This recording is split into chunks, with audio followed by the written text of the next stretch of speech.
In the business world, metrics are essential tools that quantify information we care about, like employee headcount and turnover rates. Today, we're diving into Visier Formula Language, an intuitive way to create custom metrics on Visier's platform. We'll start simple, covering basic metrics like employee count, and work up to more advanced metrics, like tracking average employee counts over time and active employees within specific periods. By the end, you'll know how to unlock key insights about your workforce, customers, and more. If you are watching this video, it likely means you have already loaded your data into Visier platform. So in Visier, there are 4 main types of analytic objects that hold specific data in our system. They're what we analyze or aggregate data for. Subjects represent entities that change over time, like employees whose attributes, like job title and performance, changes over time. Then we have events, which represent actions or moments in time that happen to subjects, like a compensation payout that might happen on a specific date. All right, now that we know what analytic objects are, let's dive into how to write a metric formula. A metric formula defines how a particular value is calculated, helping us analyze data in a specific, meaningful way. When building a metric formula, we have a straightforward syntax that breaks down into 4 main parts. Let's go through them one by one. Analytic object is the source of records to aggregate across. Time handling is the method to filter records by time. Time handling options are determined by the analytic object of the metric. The filter determines the records to filter in or out of the metric. We can use the analytic object attributes and dimensions to filter records. Aggregation is the method that aggregates records after they are filtered by time and record attributes, such as average, count, or sum. Now that we know the general syntax, let's write the simplest but also most common metric. A count metric. Let's say we want to calculate our company headcount metric. When calculating a headcount metric, we're looking at who's employed at a particular instant. So a key part is handling time, which is where the time handling validUntil instant comes handy. ValidUntil instant time handling acts like a snapshot, capturing employees active at a particular moment. So the formula would look like this. Let's look at a simple example together. Let's say we have 4 employees, each started at a different date with us, and some are still with us while some has departed. For example, Sarah has always been with us, while Tina started in 2023 and didn't last a full year. Tom and Jack started with Sarah, but each left in 2022 and 2023 respectively. Now, suppose we want to find out how many employees were active at the end of 2023. ValidUntil instant time handling acts like a snapshot, capturing employees active at a particular moment. Since Sarah was the only active employee at that time, our answer would be 1. How about at the end of 2022? At that time, Jack was also working for us and has an active record, so we get back 2, and so on. Now, you might think, this is great, but there is no notion of Tina and Jack ever working for us in 2023 in this metric, but they both were with us for many months.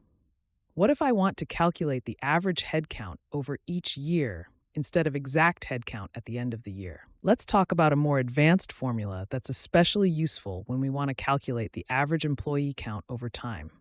To do this, we'll use 2 specific functions, forInstantsInInterval and average over time.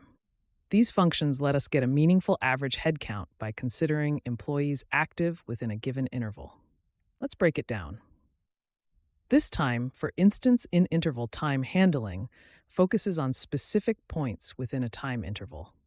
It's a bit like taking snapshots at regular intervals to see how many employees were active at each point, and then averaging them.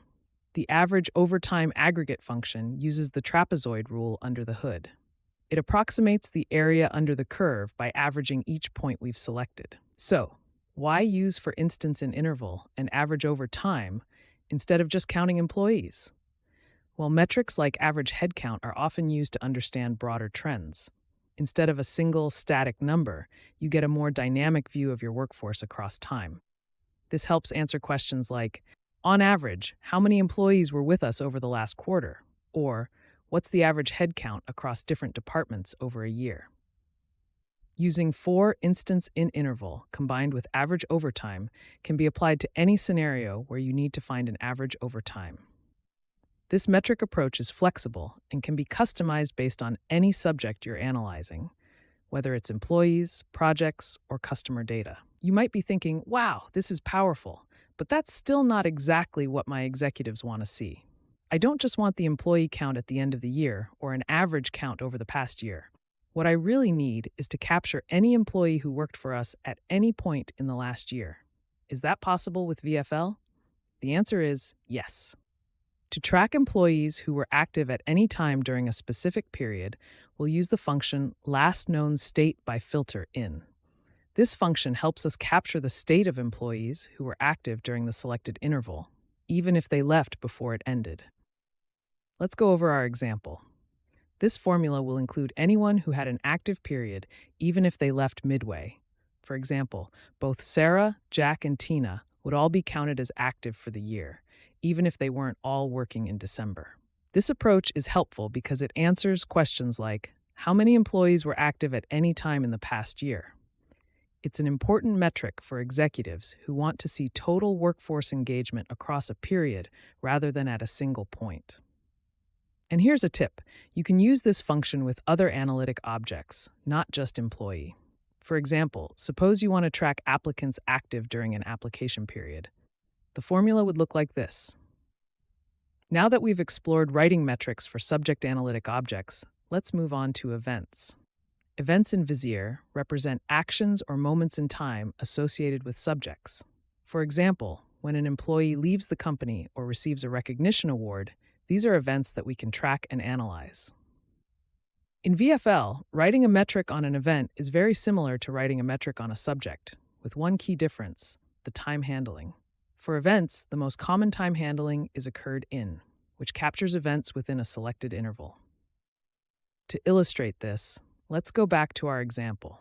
Suppose we want to count the number of employees who exited the company each year. As we already saw, Sarah has been with us continuously, so she doesn't have any exit event, while Tom left in 2022, Jack in 2023, and Tina departed within the same year she joined in 2023.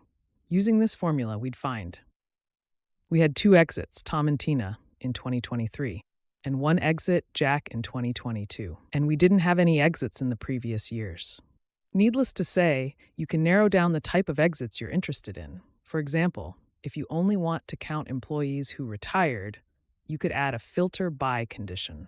This formula filters for exits where the is_exit actual retirement attribute is true, allowing you to count only those employees who retired rather than capturing all exit types. This flexibility helps you tailor metrics to specific scenarios, providing more precise insights. You can use this time handling with all events, not just employee exits. For instance, if you want to calculate the number of recognitions awarded within a specific period, the formula would look like this. Now that we know how to write basic metrics, in the next video, we talk about a more advanced VFL topic, analytic object transformations.